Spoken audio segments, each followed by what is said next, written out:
Gandang hapon po, Nay. Magkano po yung isang sakong asin nyo? Ako na pa, Nay. Lagi ko lang dito sa harap. Thank you.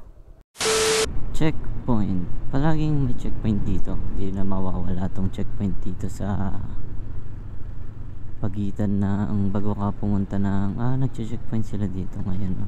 Bago ka makalampas ng Zambales puntang Pangasinan dito sa Infanta, meron ng checkpoint. And then pagkatapos mo ng checkpoint doon, mga paps, pagpasok mo dito sa Pangasinan, galing ka ng Zambales, Santa Cruz, Zambales, another checkpoint dito, mga paps. Ito, ayan, no? Bale, dalawang checkpoint na magkasunod kapag ikaw ay papasok ng Pangasinan o kapag ikaw naman ay galing sa Pangasinan at papasok ka ng Zambales. Ganon din, mauna mo madadaanan ng checkpoint dito sa Maya bago dun sa Gama. Infanta, Pangasinan. Ang pakay ko lang dito sa Pangasinan ngayon, mga paps, bibili ako ng asin. Mahangin nga lang dito, mga paps. Ewan ko kung sana banda to.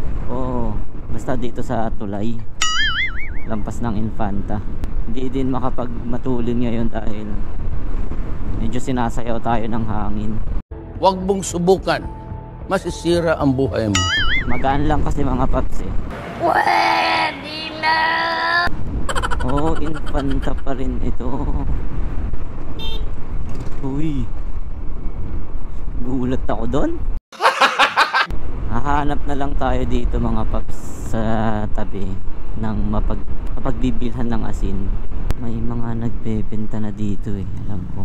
Dito din pala sa Makalang, mga paps, maraming resort dito. Ito, gilid lang kasi ng dagat. Parang naaalala ko nung high school kami, somewhere dito sa Makalang, nag-outing kami. Hindi ko lang maalala kung banda saan. Hindi ko na alam kung anong pangalan ng resort, eh, no? Gaganda ng resort dito, grabe. Saan kaya banda? Ito, may resort na naman dito. Dikit-dikit ang resort dito, mga paps. Pero ang hanap natin ngayon, yung nagtitinda ng asin sa gilid. Nice. Sharp curve. Wala tayong nadaanan sa Makalang, mga paps. Wala ata nagtitinda, mga paps, kapag linggo. Paano masabi? Nagbibiro lang ako. Puro sarado. Lampas na tayo ng Igya, mga paps. Feeling ko dito meron na banda, mga paps. Sa gilid lang yun, mga paps, eh. Alam ko dikit-dikit yun, eh. Ano bang barangay ito sa Dasol? Petal? Kasi yung Petal, nadaanan natin yung Petal Elementary School, eh. Petal. Ayun, nakita ko na. Balik tayo, mga paps, dito sa Petal. Ito, may asin. Ang taas. Pwede kaya ito. Opya. Gandang hapon po, Nay. Magkano po yung isang sakong asin nyo? Pa? Wala yung maliit? Walang sir, ito 50. Dalawa na lang po. 200 po to. Kakukuha lang yung kanina.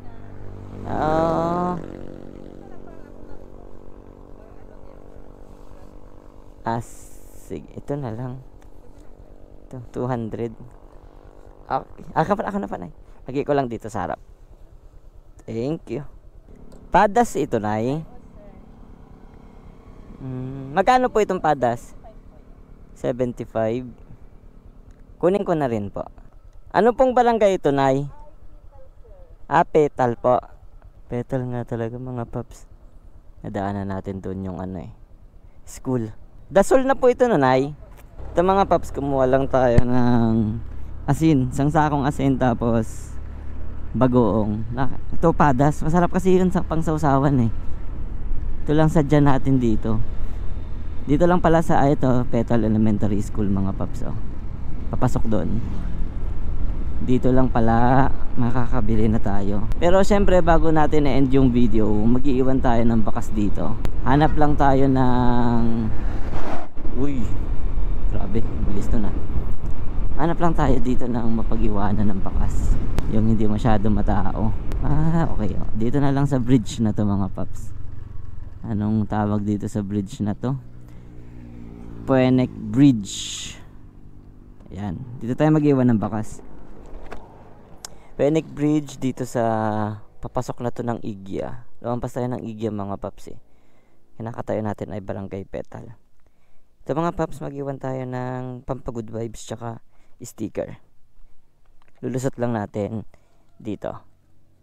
Diyan lang mga paps, dito sa Puenek Bridge. At i-end na natin yung video. Salamat sa panonood.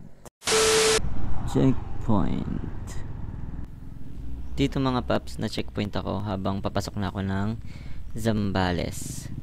Di lang naman ako na checkpoint dito mga paps. Itong kaming mga papasok ng Zambales ay iniisa-isa pinapara. Ayan. Pero ano lang mga paps, hindi naman sila ganun kahigpit yung mga nag-checkpoint dito. Chine-check lang yung ID, which is yung license, driver's license. Kaya nung hindi pa siya lumalapit sa akin mga paps, si sir, niready ko na rin yung yung aking lisensya. Kinukuha ko na sa bulsa ko para hindi niya kailangan tanongin, papakita ko na lang itong ID ko. And mabilis lang naman ito mga paps. Mabilis niya lang tinignan tong ID. And then ito, paalis na. Nalarga na tayo mga paps. Ganun lang kabilis yung checkpoint dito sa papasok ng Zambales, Santa Cruz.